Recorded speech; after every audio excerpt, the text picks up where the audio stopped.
Hello বন্ধুরা, আমি অঙ্কিতা। তোমাদের যদি আমার ভিডিওগুলো ভালো লাগে তাহলে ভিডিওগুলোতে লাইক করো আর চ্যানেলটাকে সাবস্ক্রাইব করে দিও। আজকের আমি একটা ভেজিটেবিল আর ডিম দিয়ে চাউমিনের রেসিপি শেয়ার করবো। তার জন্য প্রথমেই কিছু ভেজিটেবলস আমি একটু সিদ্ধ করে নিলাম। ওই ভেজিটেবল স্টক বা ব্রথটা তোমরা রেখে দিতে পারো, পরে অন্য কিছুতে ইউজ করতে পারো। আর তারপরে আমি দুটো ডিম ফাটিয়ে নিয়ে একটু গোলমরিচ গুঁড়ো, ঝাল লঙ্কার গুঁড়ো আর লবণ দিয়ে কড়াইতে আমি 1 চামচ মতো সাদা তেল গরম করে ডিমটাকে দিয়ে ভালোভাবে একটু স্ক্র্যাম্বলড এগ বানিয়ে নিলাম, বা ডিমের ভুর্জি যেটাকে আমরা বলি সেটা বানিয়ে নিলাম।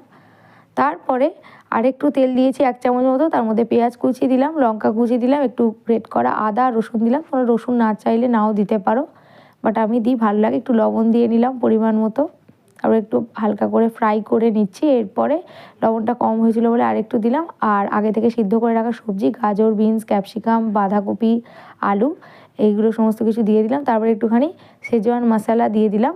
এটা কেয়ার ওই 10 টাকার প্যাকেটগুলো পাওয়া যায়, ওটাই আমি কিনেছিলাম, বেশ ভালো খেতে হয়। এটা শেজওয়ান ফ্রাইড রাইস মশলা আমি এতে ইউজ করেছি। একটু গোলমরিচ গুঁড়ো দিয়ে দিলাম, একটু সয়া সস দিলাম, আর স্ক্র্যাম্বলড এগগুলো দিয়ে দিলাম, আর একটু শেষে শেজওয়ান মশলা ছড়িয়ে দিলাম। দারুণ খেতে হয়।